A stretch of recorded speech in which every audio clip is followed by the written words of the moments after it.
الحمد لوليه والصلاة على نبيه. أما بعد فأعوذ بالله من الشيطان الرجيم. بسم الله الرحمن الرحيم. لقد كان لكم في رسول الله أسوة حسنة. وقال النبي صلى الله عليه وسلم: بعثت أنا لأتمم مكارم الأخلاق. صدق الله وصدق رسوله النبي الكريم. نتحدث اليوم عن سيرة نبينا محمد صلى الله عليه وسلم. يا إخوان المسلمين، هذه السيرة التي فيها نور وهدى وفيها رحمة وحكمة. لماذا؟ قال الله تبارك وتعالى: وما أرسلناك إلا رحمة للعالمين.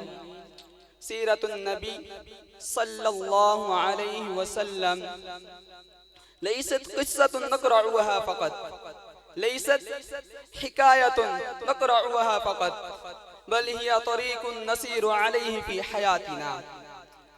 يا أمة محمد، كان النبي صلى الله عليه وسلم أحسن الناس خلقا، أحسن الناس جمالا، أحسن الناس أخلاقا، أحسن الناس سيرة. كان النبي صلى الله عليه وسلم صادقا أمينا رحيما حليما. لماذا؟ قال الله تبارك وتعالى في القرآن المجيد والفرقان الحميد: وإنك لعلى خلق عظيم. يا إخوان المسلمين، كان النبي صلى الله عليه وسلم يحب الناس ويعفو عمن ظلمه ويحسن إليهم ولا يظلم أحدا، وكان يبسم في وجوه الناس ويسلم على الصغير والكبير ويتوازع للجميع.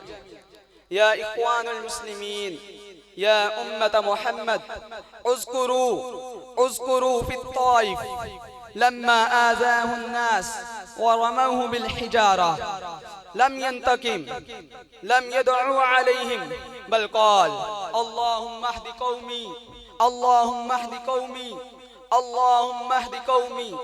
يا أمة محمد، اذكروا في فتح مكة لما قدر النبي صلى الله عليه وسلم على أعدائه، لم ينتقم، بل قال: اذهبوا فأنتم طلقاء، اذهبوا فأنتم طلقاء، اذهبوا فأنتم طلقاء.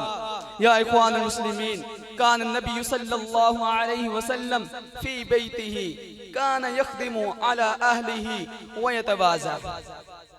يا أمة محمد، يا أيها المستمعون، يا إخوان المسلمين، كان النبي صلى الله عليه وسلم صابرا في كل أحواله. مثلا صبرا على الأذى في مكة، صبرا على الأذى في الطائف، صبر على الأذى في السفر، صبر على الأذى في الحجر، صبر على الأذى، صبر على الجوع والفقر، صبر على الجوع والفقر. يا إخوان المسلمين، نحن اليوم في حاجة إلى سيرة النبي، نحن اليوم في حاجة إلى أخلاق النبي، نحن اليوم في حاجة إلى أسوة النبي صلى الله عليه وسلم. قولوا صلى الله عليه وسلم. وآخر نشكر الله تعالى، وأيضا نشكر العلماء الكرام وقراء الكرام، ونرحب بهم أحسن ترحيب، ونشكر لهم بشكر جزيل متمنين قدوسهم مرة بعد مرة. وآخر دعوانا عن الحمد لله رب العالمين.